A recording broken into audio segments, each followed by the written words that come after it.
शक्तिपात साधन प्रणाली में विचार, भाव, ध्यान, स्वप्न तथा क्रिया, ये 5 प्रकार की क्रियाएं हैं। अर्थात संचित संस्कार इन 5 प्रकार की क्रियाओं में से किसी में भी परिणित हो सकते हैं। शक्तिपात का साधन क्रिया प्रधान प्रणाली है। इसमें समर्पण भाव, दृष्टा भाव से क्रियाओं का अवलोकन किया जाता है। क्रिया ही ध्यान का विषय होता है।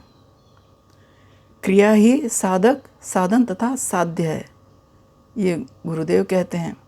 क्रिया ही ध्यान का विषय होता है और क्रिया ही साधक, साधन तथा साध्य है। साधक साधन नहीं करता, केवल देखता है।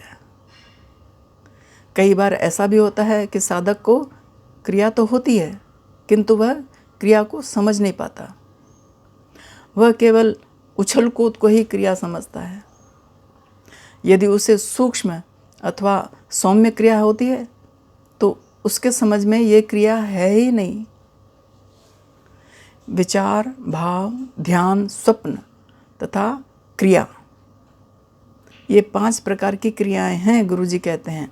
अर्थात संचित संस्कार इन 5 प्रकार की क्रियाओं में से किसी में भी परिणित हो सकते हैं। विचार भी। सामान्यतः केवल क्रिया को ही क्रिया समझा जाता है। विचार को तो क्रिया के स्थान पर साधन में विघ्न कहा जाता है कि विचार साधन में विघ्न है। यही समस्या होती है साधकों की। साधन नहीं होता, सिर्फ विचार आते रहते हैं।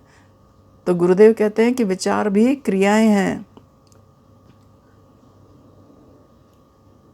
साधन में विचारों की क्रिया का भी उतना ही महत्व है जितना अन्य क्रियाओं का। यह क्रिया भी संस्कार क्षय में वही भूमिका निभाती है। जिस प्रकार अन्य क्रियाओं का अवलोकन किया जाता है, उसी प्रकार इस क्रिया का अवलोकन भी साधक का कर्तव्य है। साधन समय विचार कहीं बाहर से नहीं आते। चित्त में संचित संस्कार भंडार ही उनका उद्गम स्थल है। वहीं से उदय होकर चित्त को स्मृति के रूप में तरंगित करते हैं।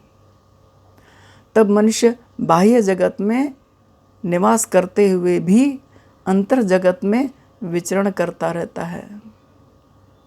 जागृत क्रियाशील शक्ति अपनी अदृश्य क्रियाशीलता से संस्काराशय में अंदर ही अंदर संस्कारों में उथल पुथल मचा देती है तथा उन्हें कुरेद कर, उछाल कर चित्त पटल पर विचार क्रिया के रूप में तरंगित कर देती है। इस सारी प्रक्रिया की अनुभूति केवल अत्यंत उन्नत साधक ही कर पाता है। ऐसी अनुभूति केवल उन्नत साधक को ही हो पाती है, अन्यथा सामान्य साधक को तभी पता चल पाता है जब विचार क्रिया उसके चित्त में उदय हो उठती है। विचार तो सभी को आते हैं, विचार सभी को आते हैं, किंतु जागृति के उपरांत साधन समय में यह शक्ति की क्रिया रूप होते हैं। सिर्फ साधन समय में ये शक्ति की क्रिया रूप होते हैं।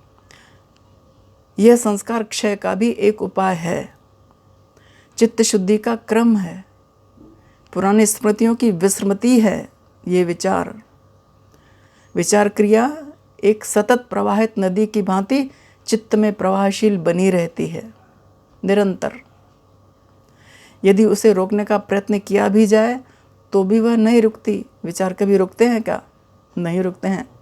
किंतु समझदार साधक इसको रोकने का प्रयास करते भी नहीं। साधन समय में वह अपने आप को इस विचार प्रवाह से भिन्नता के भाव में स्थित रखते हुए उसे देखा करते हैं दृष्टा भाव। वह जानते हैं कि यह मिथ्या तथा ओढ़े हुए संस्कारों के नाश का प्रवाह है।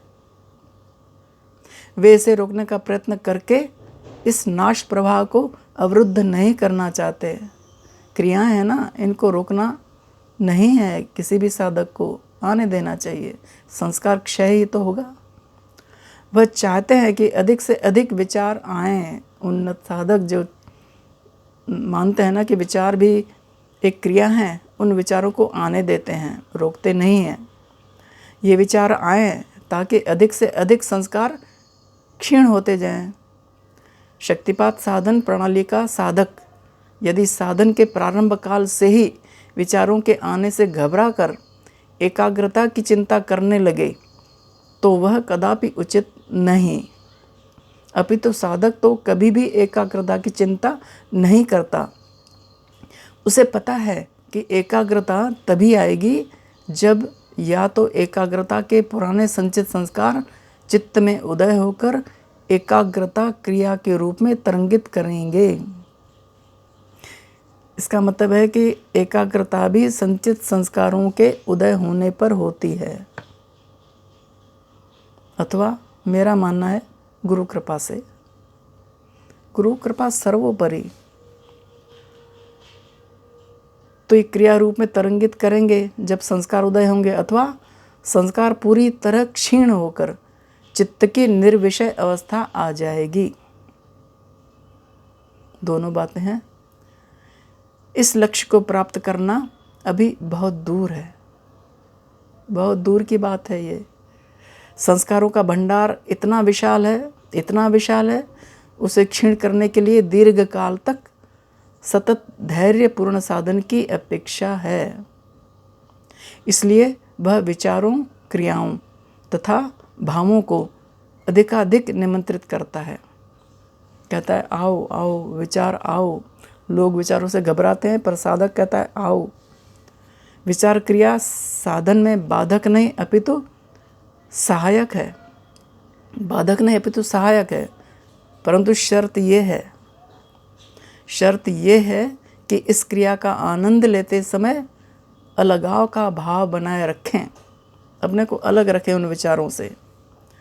यदि इस प्रवाह के साथ एक होकर साधक भी प्रवाहित होने लगे ना, तो पुनः संस्कार संचय होने लगेगा। तब यही विचार बाधक हो जाएगा। जब अपने से भिन्न, अपने से अलग देखेंगे उन विचारों को, तो ये विचार सहायक होगा, बाधक नहीं होगा। दृष्टा भाव बनाए रखना है साधक को, साक्षी भाव बनाए रखना है साधक को। गुरु जी का यही कहना था।